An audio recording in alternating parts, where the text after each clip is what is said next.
Have you ever caught yourself canceling a plan to see friends or to go to a cinema on a Tuesday night because, well, there's a lot of workload this week?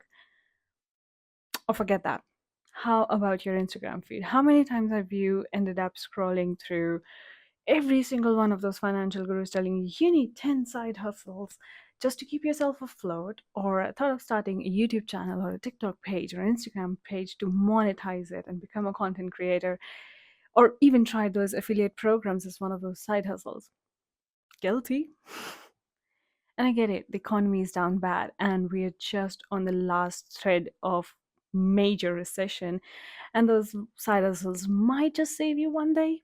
But here's my point: being productive is so different than having 10 side hustles and doing overtime shifts and making ends meet.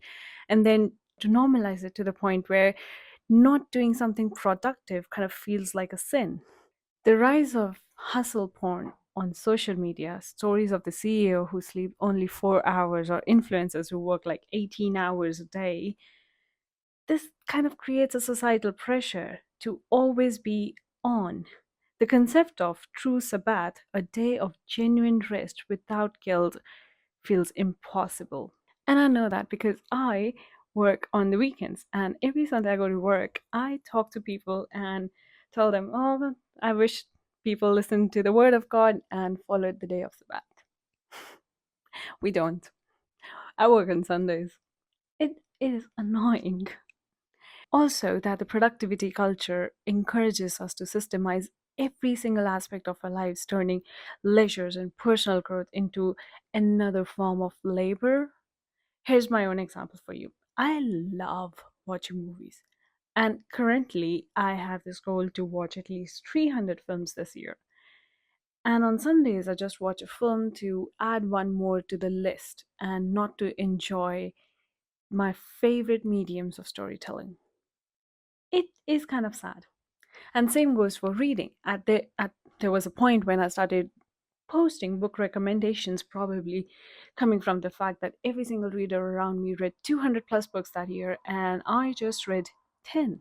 And the numbers are so wide apart that I even created reading targets on Goodreads, which miserably failed because I didn't even read 10 books that year, let alone 100. I'm a slow reader, and that's the way it is. We experience leisure guilt. If our free time isn't productive or optimized, rest is seen as wasted time and hobbies become second jobs. But who cares? You will. Not now. Maybe it doesn't really affect you right now, but remember when you did not have this job that you have right now, or when you were fresh out of college, the night you turned from student to unemployed. Remember that feeling of worthlessness? But here's my point: you're not supposed to feel that way. You just finished one phase of labor of your life, and why does it make you feel so guilty if you don't start the next one immediately off? And the same thing happens at a later age. When you retire after working for every single day for 35, 45 years, and you don't know what to do with your life anymore.